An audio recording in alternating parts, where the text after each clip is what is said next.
କିଛି ମନ୍ଦାର ଡାଳ ମୁଁ ଲଗେଇବା ପାଇଁ ଇଚ୍ଛା ଥିଲେ ବି ଲଗେଇ ପାରେନି, କାହିଁକିନା ଆଖପାଖ ନର୍ସରୀରେ ସବୁଆଡ଼େ ବୁଝେ ସେଇ କଲେକ୍ସନ୍ ମୋତେ ମିଳେନି। ଆଉ ଯଦି ସେଇ କଲେକ୍ସନ୍‌ର କିଛିଟା ଡାଳ ଯଦି ରିଲେଟିଭ୍ ଭିତରେ ମୋତେ ମିଳିଗଲା, ତ ସେଇ ଖୁସିଟା ମୋର 2 ଗୁଣା ବଢ଼ିଯାଏ।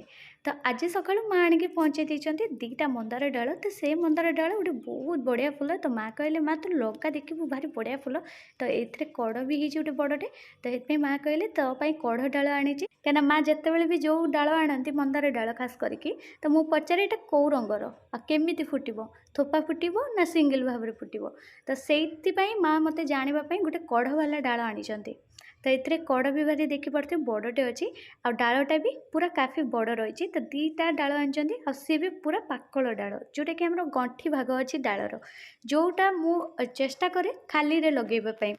ଆଉ ଏଇଟାକୁ ବି ମଧ୍ୟ ଦେଖିପାରୁଥିବେ ମୁଁ ଖାଲିରେ ହିଁ ଲଗେଇଛି, କୌଣସି ରୁଟିଂ ପାଉଡ଼ର ଏଠି ଦେଇନାହିଁ। ତ 2ଟା ଯାକ ଡାଳକୁ ଲଗେଇଛି ଖାଲିରେ, କାହିଁକିନା ଗଣ୍ଠି ଡାଳ ବୋଲି।